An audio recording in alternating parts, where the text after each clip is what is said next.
Camera movement. The first thing we're going to be looking at is actually from the first camera shot taken.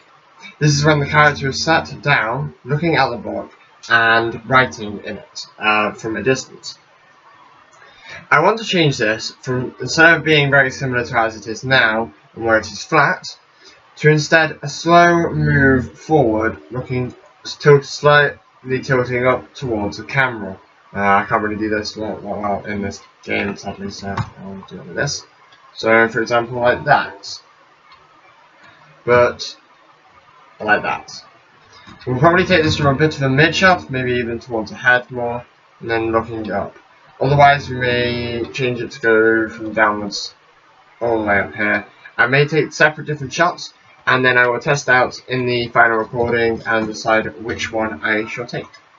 The next shot I'm going to speak about is when the camera is flying over top of the Bibles and just doing this movement. Instead of having it just sitting still, looking over top of them, I'm instead going to have it come in from the bottom right and go up to the bottom left in a diagonal way. This movement will also allow for different kind of emotions involved. You may also try it from the top left to the bottom right and see which way is better. Though from looking from this example right now, I believe that way is better than that way. The next scene that we're going to be looking at is when he is entering through the door into the kitchen where the gun is. The second gun is even. The first, I'm just going to say, these doors shows where the door is. So this is when the door's open, this is when it's closed. So he opens the door and walks in. I decided that the storyboard doesn't really show this, this is why I'm showing it.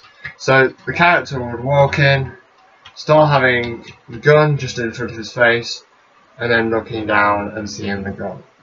And that is where it would end. And finally, the last thing I wanted to say was the numbers. So the way I have the numbers shown on the storyboard is the character writing them onto a whiteboard. Onto a whiteboard. And I think that might not be the best way of doing it. I think personally, we could actually have it so that the numbers are instead on a black screen and white, and they get scrolled down until they reach 3 million, which would of course be the ending number. And I feel like this would be a more emotional way of doing it. However, I'm going to try recording both, and then I will see how both of them react on the camera. Thank you for watching this media kind of blog / movement video talk. I hope you've enjoyed, and see you in the next one. Bye.